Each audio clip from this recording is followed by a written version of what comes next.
Hello, so now let us proceed to the local leaders worth emulating. So these are the 5 local leaders that I have chosen. First is Leonor Briones, second Dr. Jose P. Rizal, third Miriam Defensor Santiago, fourth Brother Armin Altamirano Luistro, and fifth is Dr. Patricia B. Licuanan. So first, this is Leonor Briones. I know we are all familiar of her, right? So, Leonor or Liling Merasol Magtulis Briones, born on October 16, 1940. Leonor Briones was born as Leonor Merasol Magtulis in Gihulngan, Negros Oriental. She was the daughter of Carlos Magtulis Sr., a school teacher, and Ursula Merasol, Sir, a Filipina academician, economist, and civil servant who served as Secretary of Education. So she was a Secretary of Education in the Philippines since 2016 to 2022. So, Professor Emeritus of the University of the Philippines National College of Public Administration and Governance, has spent most of her life as a teacher. She has taught young children in church, school, and students in undergraduate, master's, and doctoral studies. Whenever and wherever she delivers a public lecture, she teaches. So she has been a resource a person in numerous national, regional, and international meetings and fora. She addressed the General Assembly of the United Nations in 2005.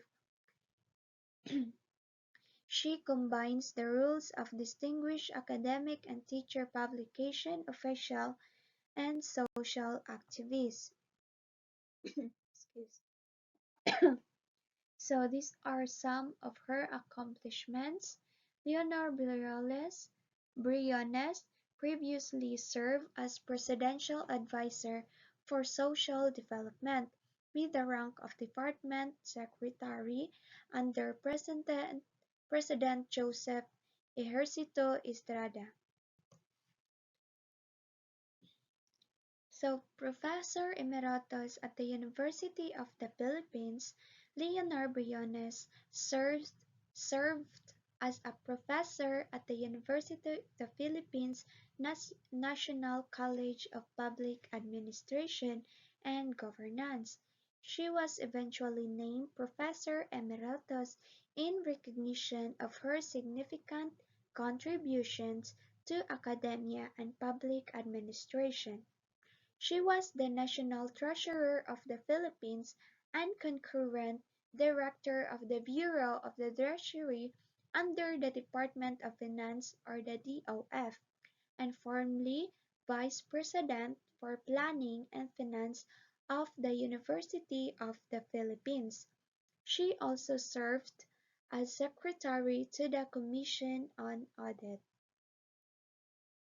So here are some advocacies of Leonor Briones. So Leonor Briones, a prominent figure in Philippine education and public administration, has dedicated her career to advocating for significant reforms and policies that aim to improve the lives of Filipinos. First advocacy she has was advocacy for quality and inclusive education. So one of Briones' foremost advocacy is the promotion of quality and inclusive education. So during her tenure as Secretary of Education, she championed the continuation and strengthening of the K-12 program, which aimed to align the Philippine education systems with the international standards. So Briones believed that extending basic education by 2 years would be better prepare Filipino students for higher education and the global workforce. so thus enhancing their employability and potential for economic contribution. Furthermore, Briones was a strong advocate for the last meal schools programs, which focus on providing better access to quality education in the most remote and disadvantaged areas of the Philippines.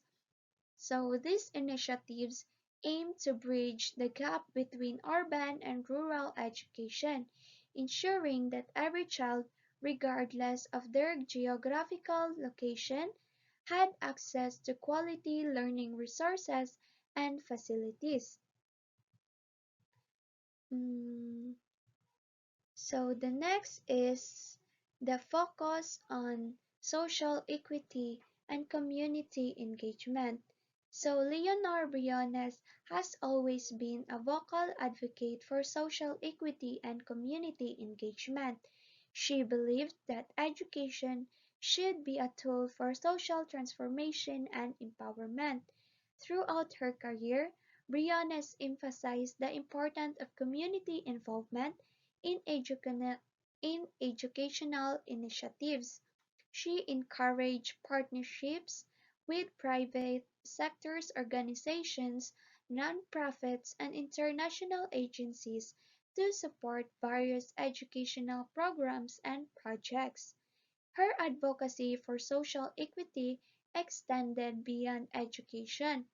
Briones has been a strong proponent of policies and programs that aim to reduce poverty and improve the quality of life for marginalized communities.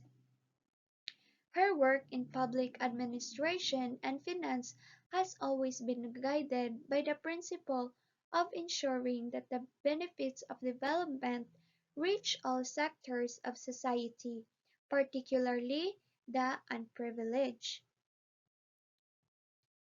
So let's proceed to the impact of um, her unconditional service to her people, mm, and to us students. So Leonor Briones' unconditional service has had a profound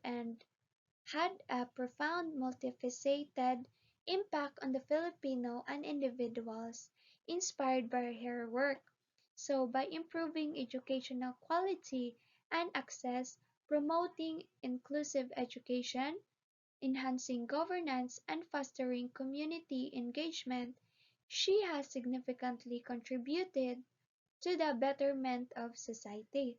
So her legacy serves as a beacon of dedication and excellence, inspiring future generations to continuing striving for positive change and social equity.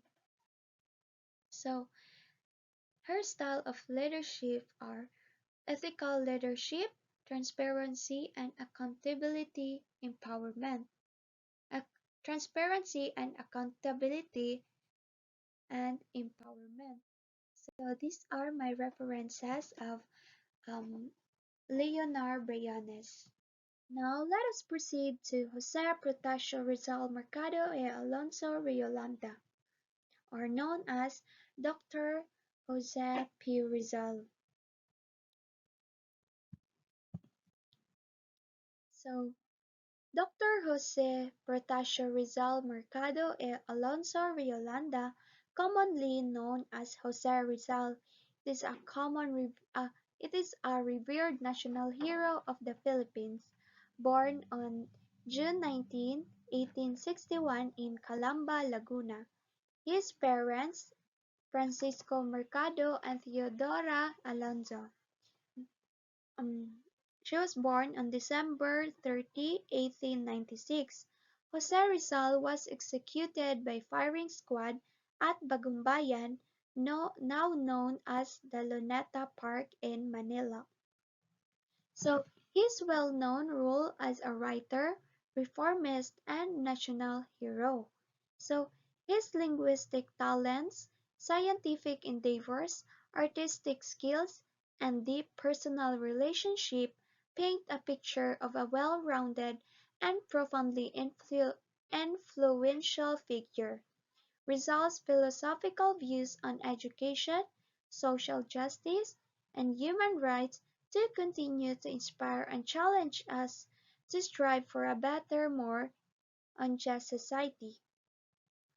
So his enduring legacy as a beacon of Filipino identity and a champion of reform and enlightenment remains a cornerstone of Philippine history and culture. So these are some of his accomplishments. The Noli Me Tangere and El Filibusterismo. So Rizal's two seminal novels expose the social injustice and abuses under the Spanish colonial rule. The Noli Me Tangere or the Touch Me Not and its uh, sequel, El Filibusterismo, The Reign of Greed, play critical roles in awakening Filipino nationalism and inspiring the revolutionary movement against Spain. So these works highlighted the plight of Filipinos are called for peaceful reform, and also his is essays and articles. So Rizal wrote numerous essays and articles advocating for political and social reforms.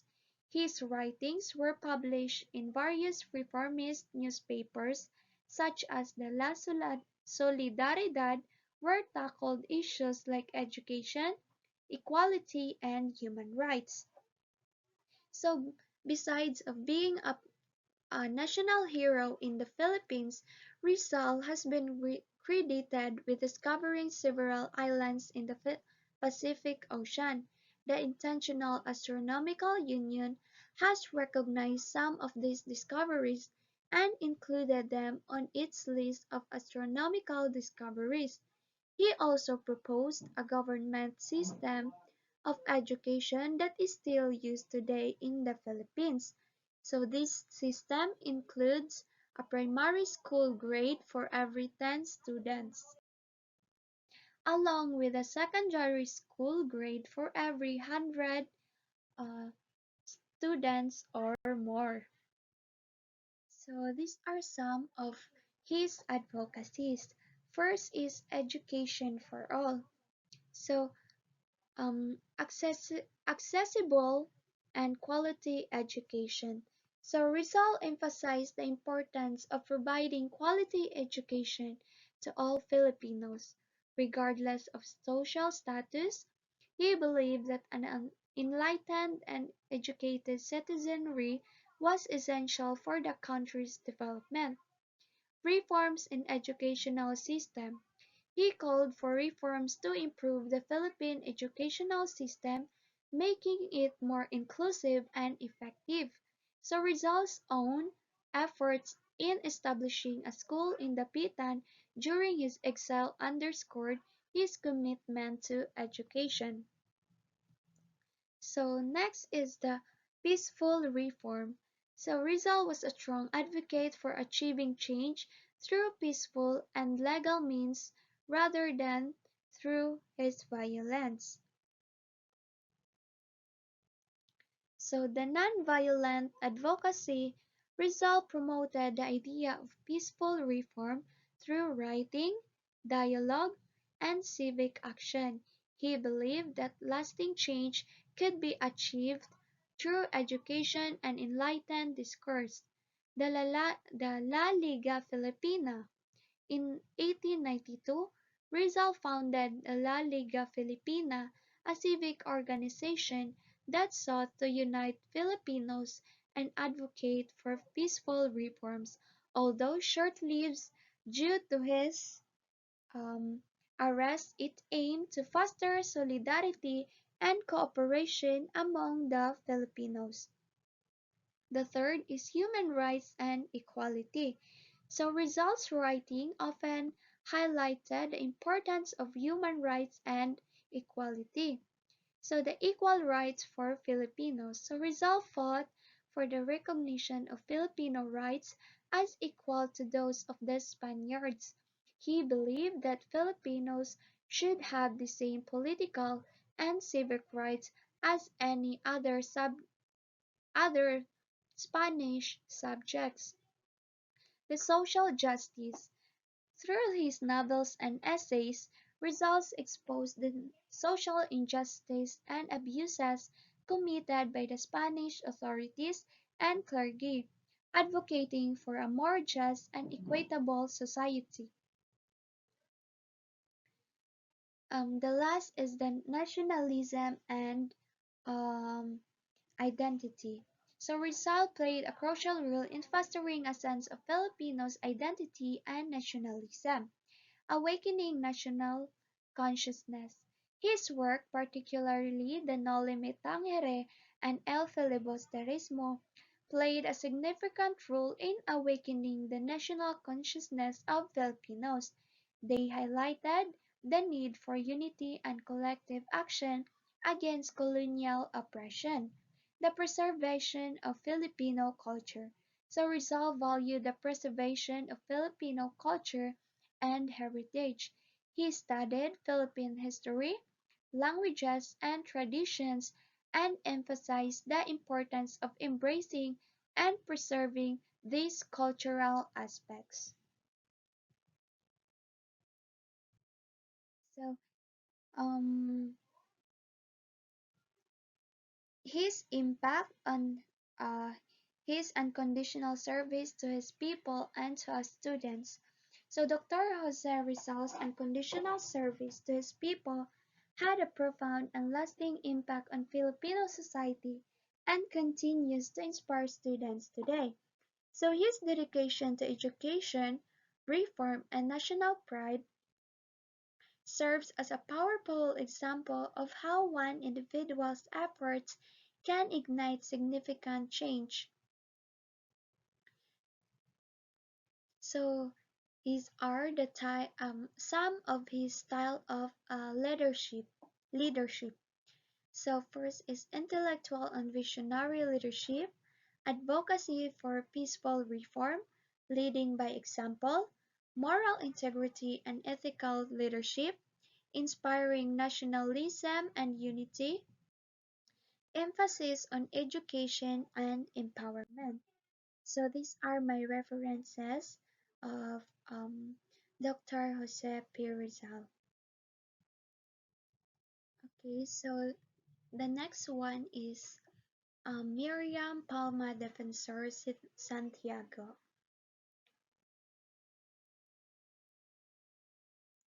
So Miriam Palma Defensor Santiago, born on January 15, 1945. Defensor was a Filipino scholar, academic, lawyer, judge, author, and stateswoman who served in all three branches of the Philippine government: the judicial, executive, and legislative. Defensor Santiago was named one of the 100 most powerful women in the world in 1997 by The Australian. So she was known for being a long-serving senator of the Republic of the Philippines, an elected judge of the International Criminal Court, and the sole female recipient of the Philippines' highest national honor, the Quezon Service Cross. So Defensor Santiago would then serve 3 times in the Philippine Senate, where she was known for supporting progressive laws and authored or campaigned anti-corruption bills. Defensor Santiago was known as the Dragon Lady, the Platinum. So this Defensor Santiago was known as the Dragon Lady, the Platinum Lady, the Incorruptible Lady, the Impregnable Lady, Justice Senator, the Doctor of Laws, the Omniscient Woman, and the most popularly.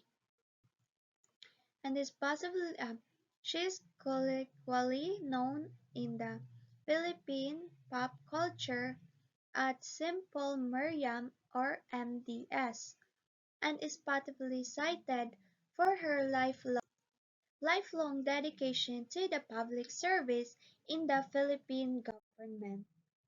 So these are some of her accomplishments.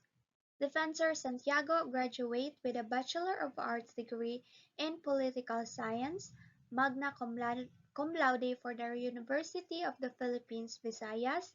After graduation, she was elected to the Phi Gamma Mu and Phi Kappa Pi honor societies. So Defensor Santiago went on a fellowship to the United States and earned the Master of Laws and Doctor of Juridical Science degrees at the University of Michigan Ann Arbor.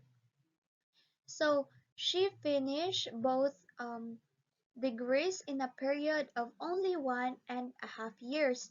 So following school, she took a position as special assistant to the Secretary of Justice. She also taught political science at the Trinity University of Asia. She was law professor at the University of the Philippines, Diliman, teaching evening classes for some 10 years.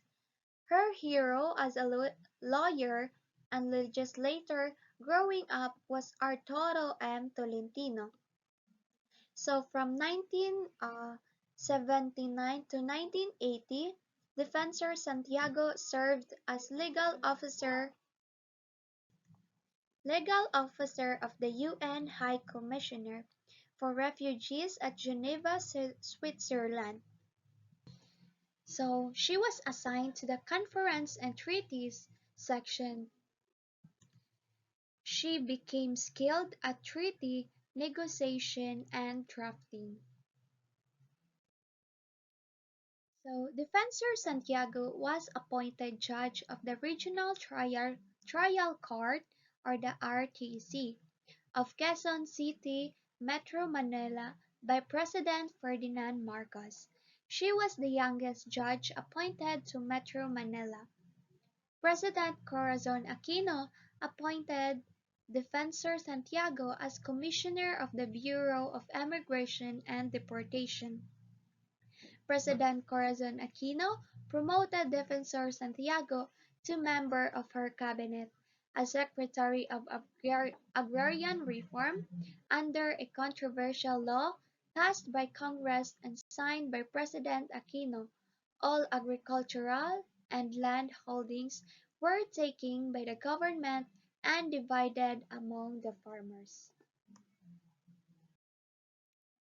So these are some of her advocacies: the anti-corruption, judicial and legal reforms education, women's rights and gender equality, environmental protection, and youth empowerment.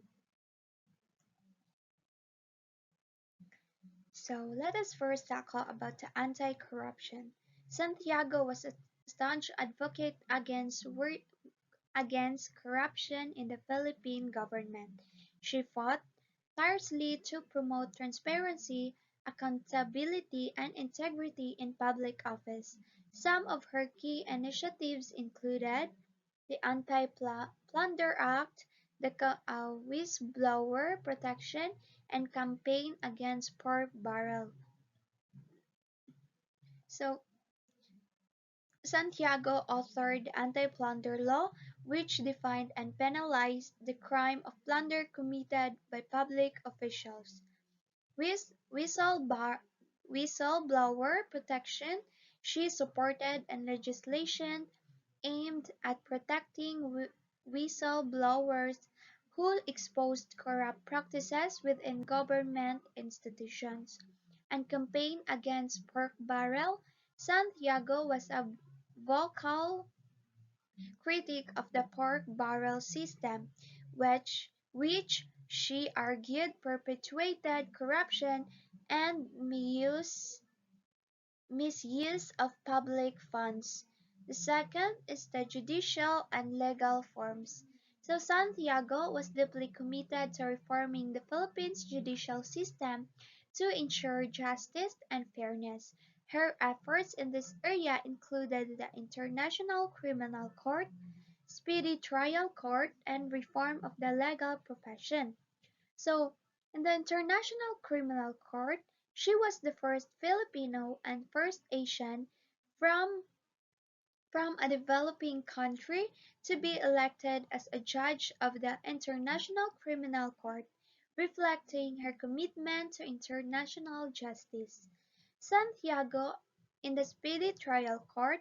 Santiago authored the Speedy Trial Court, which aims to reduce delays in the judicial process and ensure the timely resolution of cases. The reform of the legal profession. She advocated for higher standards of ethics and professionalism within the legal community, pushing for reforms to improve the quality and integrity of legal practice in the Philippines. Next is education. So Santiago believed that in the transformative power of education and work to improve the educational system in the Philippines. These are included the scholarships and supports for students, educational reforms. So in the scholars and support for students, scholarships and supports for students, she supported various initiatives to provide scholarships and financial aid to deserving students, particularly those from um, marginalized communities. And the educational reforms, Santiago pushed for reforms to enhance the quality of education in the Philippines, including the curriculum, development, and teacher training programs. Next is women's rights and gender equality. So a strong advocate for women's rights, Santiago worked to promote gender equality and protect women's welfare. So her efforts included the anti-sexual harassment and the support for women's health. So in the Anti-Sexual Harassment Act, Santiago was instrumental in the passage of the Anti-Sexual Harassment Act, which aimed to protect individuals from sexual harassment in the workplace and educational institutions. In the support for women's health, she advocated for improved healthcare services for women, including the reproductive health and maternal care. Next is environmental protection.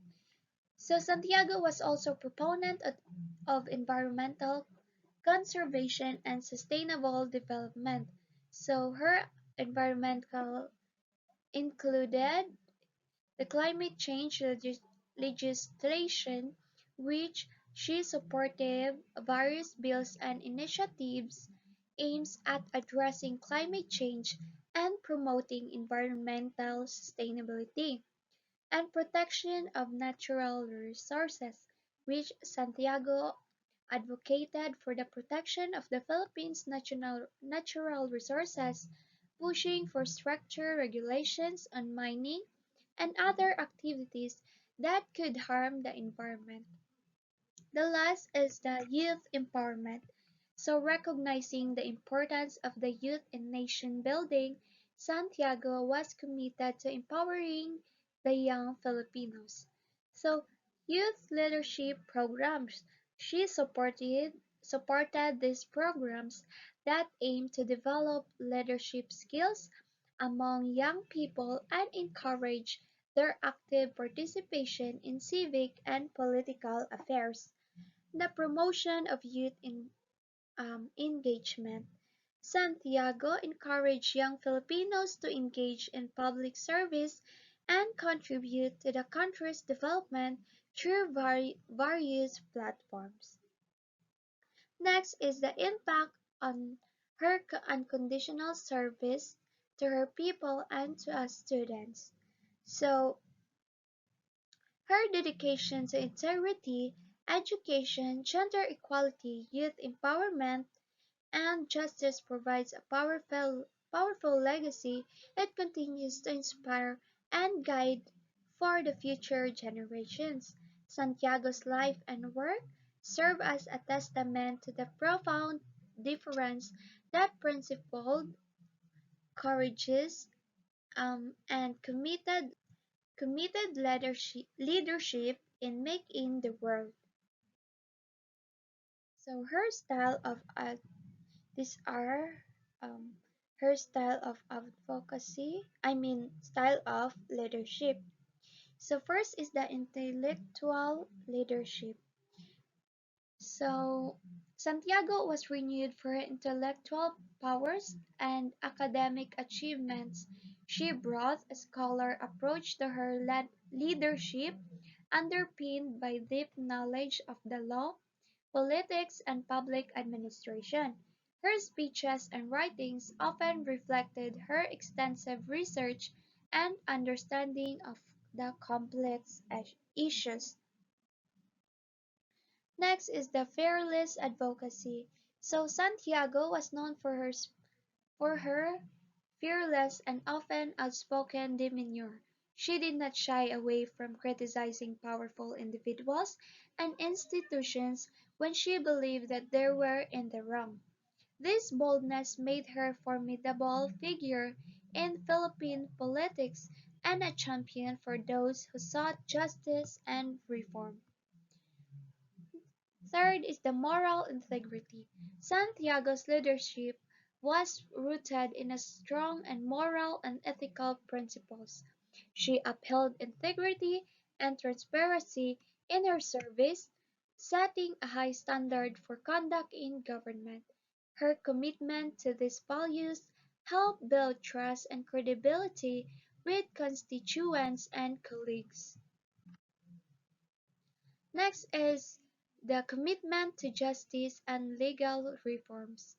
As a lawyer and judge, Santiago was deeply committed to judicial and legal reforms. She pushed for the laws that aim to make the justice system more efficient, fair, and accessible. Her work in this area demonstrated her dedication to ensuring that justice was served and the rule of law was upheld. So the next is advocacy for education and youth empowerment and the gender equality and women's rights. So these are my references for Miriam Defensor Santiago. The fourth is Brother Armin Altamirano Luistro. So he was born on December 24, 1961, is a Filipino Lasallian brother who served as Secretary of the Department of Education of the Philippines under the President Benigno Aquino III. So Jose de Mayuga Leistro and Magdalena Aranda Altamirano Luistro in Lipa, Batangas, Philippines. So these are his parents. Luestro entered De La Salle Scholasticate, the center for academic training of De La Salle brothers in Manila, on April 1979, while he was studying in De La Salle University. He received the religious habit of the congregation on October 1981 at the La Salle Novitiate in Lipa. He professed his first religious vows on October 1982 and his final vows on May 1998. So he started teaching as a religion teacher at De La Salle Lipa in 1983. He was appointed as the Secretary of Education of the Philippines on June 30, 2010, becoming the second De La Salle brother to hold the post Gonzales, who was in the office from 1998 to 2001. Here are some of his accomplishments. So, he was appointed as the Secretary of Education of the Philippines on June 30, 2010. He's becoming the second De La Salle brother to hold the post. The other was Gonzales, who was in the office from 1998 to 2001, as I have said earlier in the part of biography.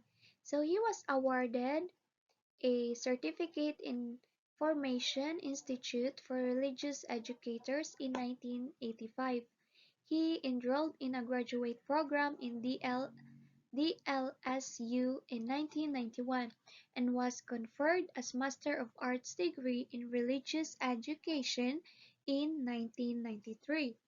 He also graduated with a master's degree in religious education and values formation at the same university in 2003.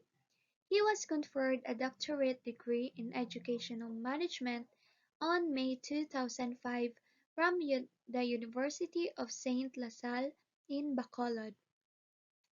So he was made a Doctor of Humane Letters honoris causa by La Salle University in Philadelphia, Pennsylvania, United States on May 9, 2004. So President Benigno Aquino III, Corazon Sons, appointed him as the Secretary of the Department of Education. He was He was inaugurated on June 30, 2010, becoming the second De La Salle brother to hold the post. So here are some of his advocacies: the implementation of the K-12 program, access to quality education, the teacher development and support, inclusive education, peace and conflict resolution, education, and community engagement and participation.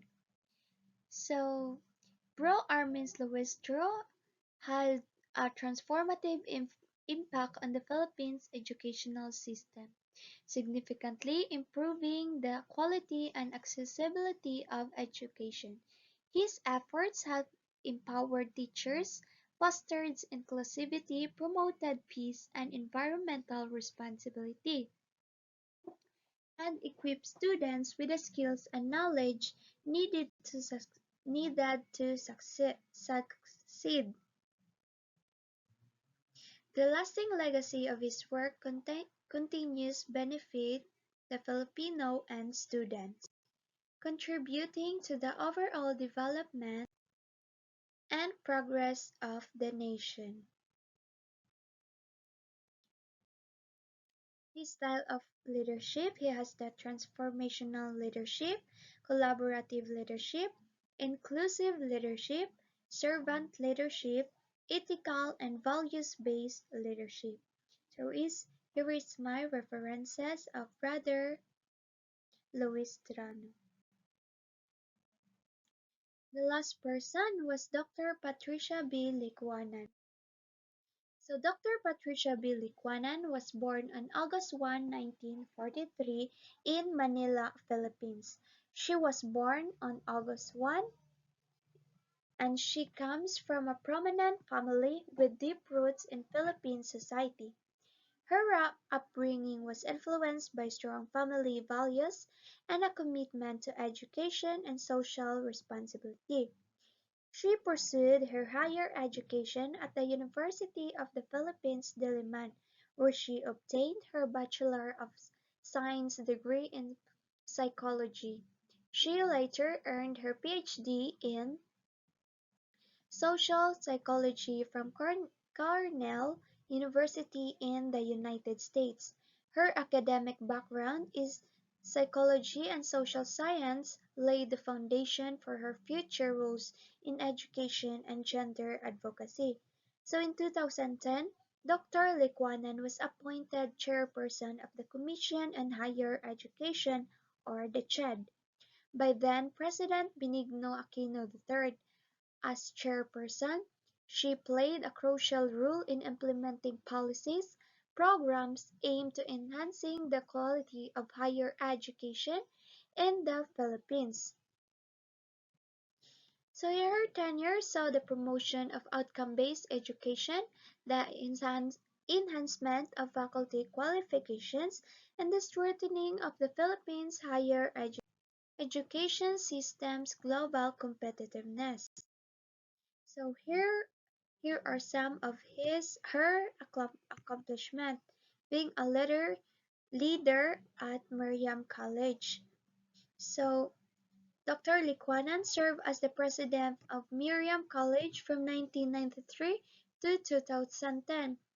During her tenure, she implemented significant reforms and initiatives that elevated the institution's status as a premier women college in the Philippines. So, under her leadership, Miriam College expanded its academic programs, particularly in areas related to women's studies, environmental studies, and peace education. Second is chairperson of the Commission on Higher Education. So as chairperson of the CHAD from 2010 to 2016, Dr. Likwanan played a key role in implementing the K-12 basic education, which added 2 years to Philippine education system to align with its global standards. So she championed the shift towards outcome-based education in higher education institutions, ensuring that graduates are equipped with the necessary skills and competencies demanded by the job market. Last is the advocacy for gender equality and women's rights. So, UN Commission on the Status of Women, Dr. Liquanan served as chairperson from 1984 to 1986, where she contributed to international efforts to promote gender equality and the empowerment of women. Her leadership helped shape global policies and strategies on women's rights. So here are his advocacy, the gender quality, and women's empowerment. So Dr. Liquanan has been a strong advocate for women's rights both in the Philippines and internationally. She has worked toward creating policies and programs that protect and promote the rights of women and girls. Quality and inclusive education. So, um, as a chairperson of the Commission on Higher Education, Dr. Liquanan advocated for comprehensive educational reforms to improve the quality and accessibility of higher education in the Philippines. She played a crucial role in implementing K-12 basic education curriculum, which aimed to enhance the preparedness of Filipino students for higher education and employment. The social justice and human rights. So she has been a vocal advocate for policies that promote social justice and human rights, particularly in the context of education. This includes ensuring the marginalized and disadvantaged group, such as children with disabilities and those from remote areas, have access to quality education. Next is international advocacy and collaboration. So, Dr. Liquanan's advocacy work extend beyond the Philippines. She served as chairperson of the UN Commission on the Status of Women from 1984 to 1986, where she contributed to international efforts to advance gender equality and women's right empowerment. The last one is the um, mental health and well-being. So with her background in psychology, Dr. Liquanan has advocated for the importance of mental health and well-being in education. She has highlighted the need for psychology support services in school and universities to address the mental health needs for students and for the educators. So this is their impact on her unconditional service to his and her family and to you. So, and to us students. So her work has improved the quality of education, empowered women, promoted justice, and highlighted the importance of mental and well-being. Her legacy continues to inspire and impact educators, students, and advocates, making a lasting difference in society. So these are her style of leadership. She has participative leadership, servant leadership, advocacy leadership, and adaptive leadership. So these are my references. So that's all for my